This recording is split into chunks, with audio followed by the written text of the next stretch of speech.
If Chinese tone feels scary or confusing for you, this video gives you hope. My student has only been learning with me for a month, but her pronunciation and tone sounds unbelievably amazing and natural. So let's listen to that. 尊、尊、敦、存、浑、轮、滚、准、准、坠、脆、睡、锐、会、贵。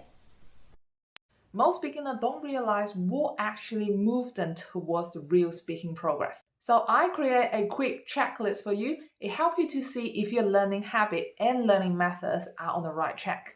So if you're interested, drop a comment checklist and I will send it to you.